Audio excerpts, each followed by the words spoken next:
There's a parking lot somewhere in America, cracked asphalt, a few weeds pushing through, and if you squint, you can still see the faded outline of the letters on the building. Big, blue, familiar. You know that feeling before you even remember why, because for millions of Americans, Kmart wasn't just a store, it was a Saturday.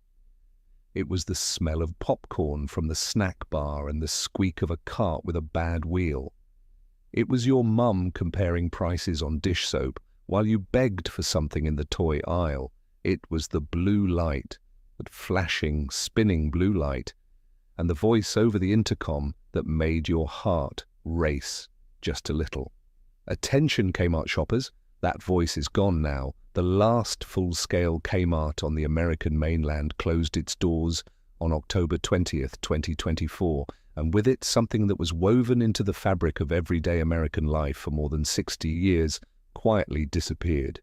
This is the story of what Kmart was, what it meant, and what it tells us about the America we used to live in. To understand what was lost, you have to go back to the beginning. Not the bankruptcy filings or the hedge fund drama. We'll get there, but the beginning. The real one.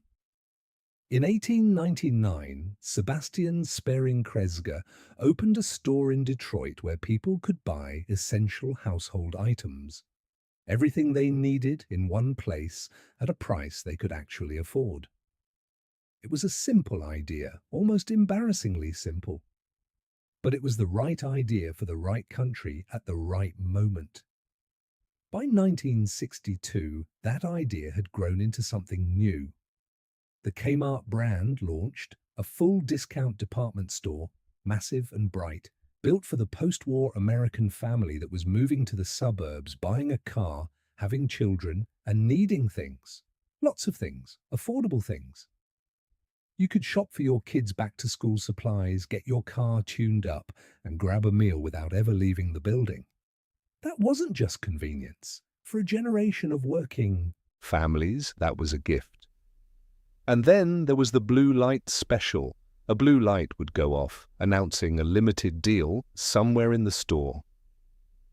It would get your heart racing, said one marketing professor. It was, okay, what's it going to be? It sounds almost quaint now. A flashing light and an intercom announcement sending people rushing toward the housewares aisle.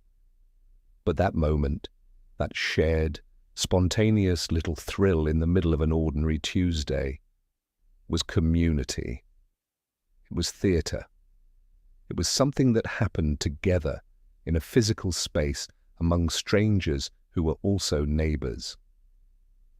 Everybody went to Kmart, whether you liked it or not, said one retail historian. It was something for everybody. This was almost as much of a social visit as it was a shopping trip. You could spend hours here. At its peak, Kmart operated around 2,400 stores, had 350,000 employees, and generated $37 billion in revenue. By 1986, it was the second largest retailer in America. It was in every suburb, every mid-sized city, every part of the country where regular people lived regular lives. It wasn't glamorous. It was never supposed to be. It was for you. And that, for a long time, was enough. What made Kmart more than a store was what happened inside it.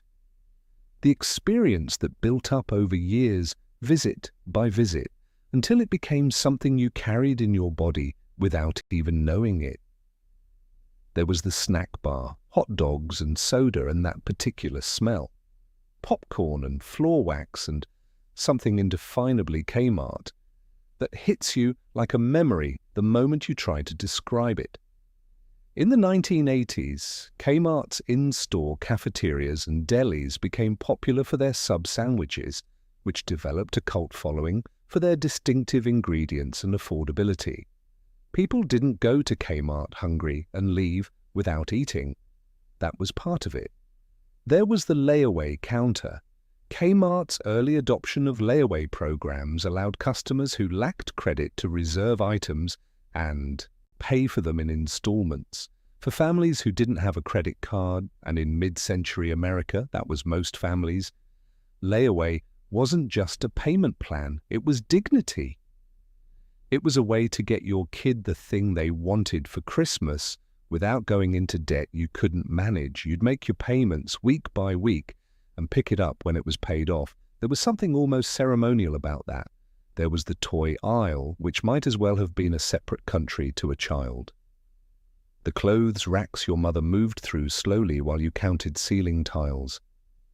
The garden section in spring that smelled like dirt and possibility. The electronics wall with televisions all tuned to the same channel, a dozen screens showing the same image, slightly out of sync. Kmart was name-dropped in songs by artists from Eminem to the Beastie Boys to Hall and Oates. It was mentioned in Rain Man and Beetlejuice. You don't get into movies and songs by being a store. You get there by being a place. A real, shared, recognizable piece of where people actually live. That's what Kmart was, a place that belonged to everyone because it was made for everyone. In a country that was starting to fracture along every possible line, Kmart was one of the last places where a doctor's family and a factory worker's family were standing in the same aisle, comparing the same prices, reaching for the same things. But something went wrong. And the hardest part of this story is that it didn't have to. There is not one clear-cut reason why Kmart failed. Multiple factors added up to its demise, but the first crack appeared long before most people noticed it. While Walmart was quietly building one of the most sophisticated logistics and inventory systems in retail history, Kmart wasn't keeping up. Kmart failed to invest in the right technology, which caused it to lose against Walmart and put the company in a position it could never recover from. When your competitor knows exactly what's on every shelf in every store in real time, and you don't, you're already losing, even if the parking lots still look full. Kmart also failed to define its brand clearly enough to attract a specific customer base the way Target and Walmart did. By trying to appeal to everyone, it ended up captivating no one. Target went upmarket, clean lines, design forward, aspirational. Walmart went on price, ruthlessly, relentlessly, cheap. Kmart stayed in the middle, and the middle slowly disappeared. Then came the decision that sealed it.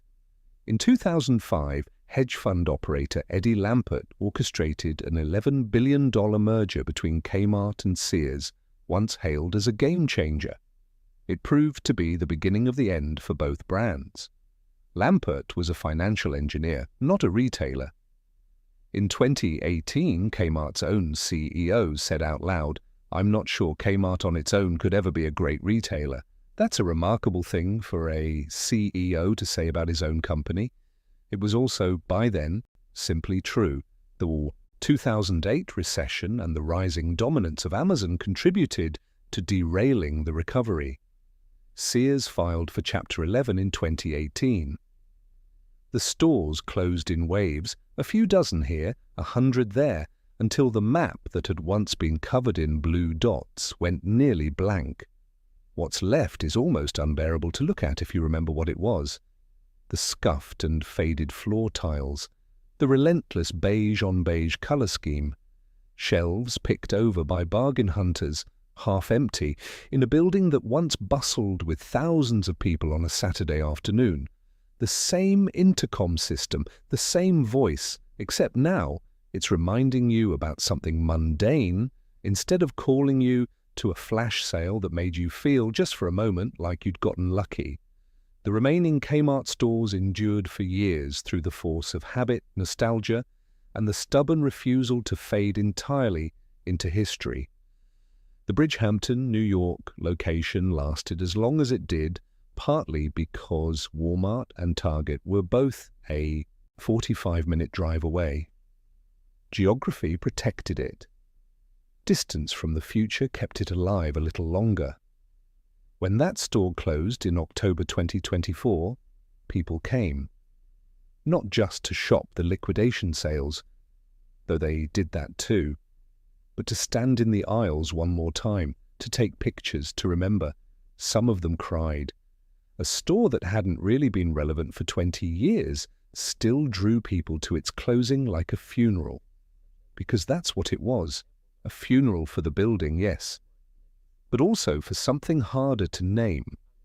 The version of America where you could spend a Saturday afternoon going nowhere in particular, wandering through a store that had everything and nothing, eating a hot dog at a counter, waiting for a blue light to start spinning somewhere in housewares.